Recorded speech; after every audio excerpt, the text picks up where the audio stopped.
Je chute sur deux points qui doivent faire l'objet d'éclaircissements.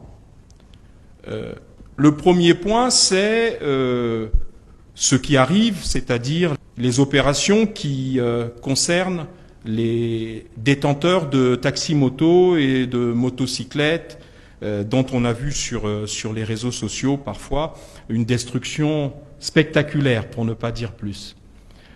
Mais je vous donne une information qui relève des informations de l'État. Nombre, pour dire nombreux, nombre de ces détenteurs de taxis-motos sont des Koulouna, qui soit avaient dérobé violemment la moto auprès d'un tiers, véritable propriétaire, soit l'avaient dérobée quand elle était garée dans un coin et à l'insu du véritable propriétaire. Donc c'est cette opération, cette traque, qui a justifié l'opération complémentaire sur les détenteurs. Vous voyez, je ne dis pas propriétaires, je dis les détenteurs. Parce que quand on roule sur une moto, on est présumé être le détenteur. Maintenant, quand la DGSP intervient, il faut qu'on démontre qu'on est le propriétaire.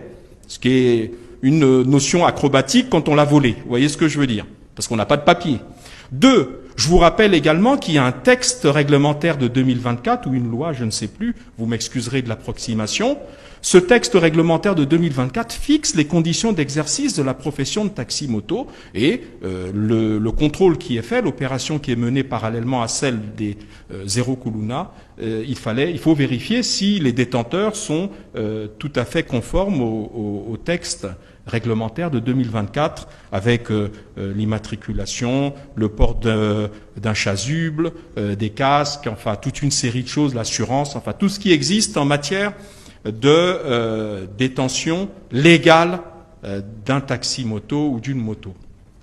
L'autre élément spectaculaire, et j'en aurais fini de cet aspect, mais je suis prêt à répondre à d'autres questions, bien entendu, c'est, on a vu de loin en loin la destruction de quelques immeubles, maisons appartenant, semble-t-il, à des familles de Koulouna, avec quelques protestations du fait que, mais oui, mais est-ce que la culpabilité est collective? Est-ce que, bon, écoutez, ne nous cachons pas derrière notre petit doigt. Allez demander aux Congolais, parce que c'est ça la réalité, allez demander aux Congolais. Comment ça se passe avec ces familles de Koulouna, c'est-à-dire les parents qui tolèrent le fait que leur enfant arrive le soir alors qu'il n'a pas de travail ni de revenus connus, avec une télévision plasma, écran plasma en 4K, avec des téléphones qui coûtent des millions, et puis les parents tolèrent, acceptent, prennent. Et quand les gens du quartier qui ont été détroussés ou d'un peu plus loin viennent protester, ben c'est souvent les parents qui disent « Ah non, circuler, il n'y a rien à voir ». Malheureusement,